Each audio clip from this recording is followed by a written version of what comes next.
Hello everyone, मेरा नाम है रैना यादव और आज मैं आप सबके लिए मेरी दादी के साथ घटी हुई एक भूतिया घटना की कहानी लेके आई हूँ। तो ये बात है 1970 से 1980 के बीच की, जब मेरी दादी मेरे दादा के साथ यूपी छोड़कर गुजरात आई थी। मेरे दादा और दादी कुछ पैसे इकट्ठा करके गुजरात के एक छोटे से गांव में अपना एक घर लेते हैं और उनका पूरा परिवार उसी घर में रहने लगता है। और दादा और दादी अपने घर से 19 से 20 किलोमीटर दूर खैरगाम नाम की जगह पे ड्राई फ्रूट का बिज़नेस शुरू करते हैं एक थिएटर के सामने।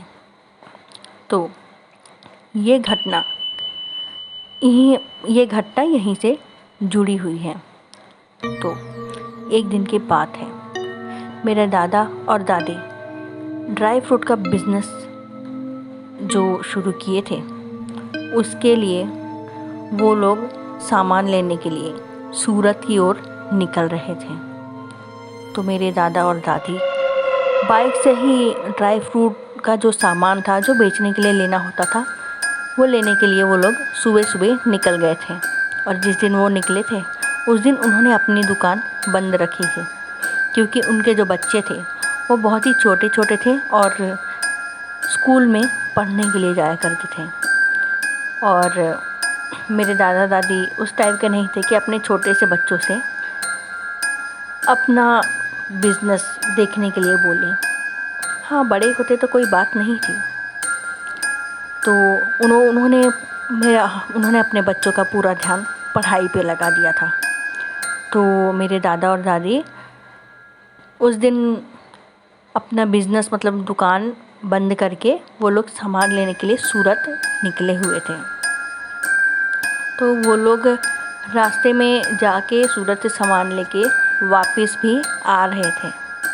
तो आते आते उन्हें रात के लगभग 12 से 1 बजे का टाइम हो गया। वो लोग बाइक पर ही थे। तो रास्ते में एक आलीपुर नाम की जगह पड़ती है और वहाँ पे एक पुल पड़ता है। मतलब ब्रिज पड़ता है। तो वो लोग उस ब्रिज के नीचे से होके गुजर रहे थे। तो अचानक से उन लोगों ने क्या सुना, उस ब्रिज के नीचे किसी बच्चे की रोने की आवाज़ आ रही है। मैं आपको बता दूं कि ये 1970 से 1980 के बीच की घटना है। उस समय पर ये जो हाईवे है, मतलब जहाँ पे मेरे दादा और मेरे दादी ने अपना घर लिया था, वो गांव हाईवे से थोड़ी सी दूर में था। तो अगर मेरे दादा और दादी को अपने काम के लिए खैरगाम जाना पड़ता था तो उस हाईवे से गुज़र के जाना पड़ता था। और वो लोग सूरत भी निकले थे तो उसी हाईवे से होकर जा रहे थे। तो उसी हाईवे से वो लोग वापस भी आ रहे थे और वो पुलिया उस हाईवे के बीच में पड़ती है, मतलब जो सूरत वाला हाईवे है, NH नंबर 8। तो वो लोग उस पुलिया के नीचे से गुज़र रहे थे। तो वहाँ पे उन्हें बच्चे की आवाज़ सुनाई दी। अब मेरी दादी ये सुनकर शॉक में आ गई, क्योंकि उस टाइम पे वो छोटा सा गांव था और जहाँ पे वो पुल बना हुआ था वहाँ पे दूर दूर तक कोई गांव नहीं था, सिर्फ जंगल था। और वो हाईवे भी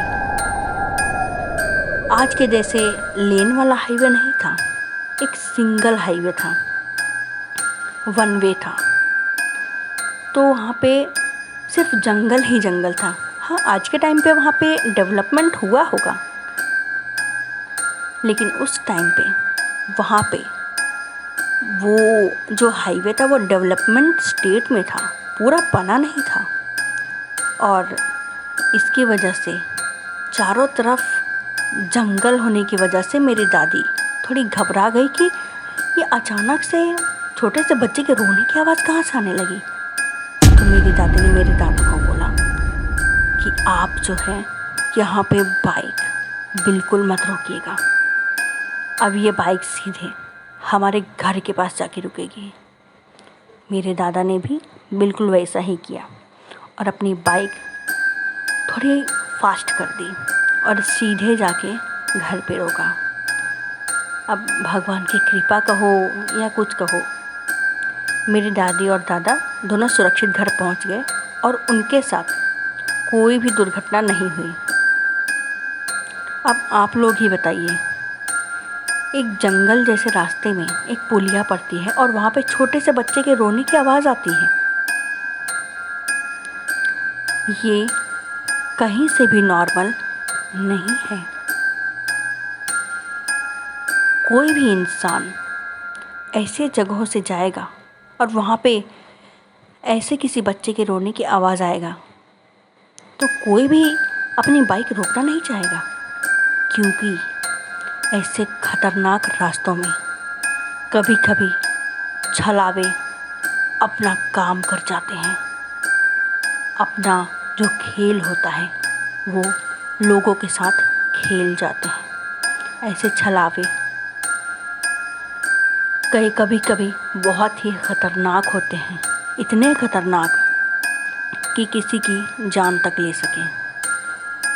उस दिन मेरे दादा और दादी की किस्मत अच्छी थी कि उन्हें कुछ भी नहीं हुआ, क्योंकि वो सही सलामत घर आ गए।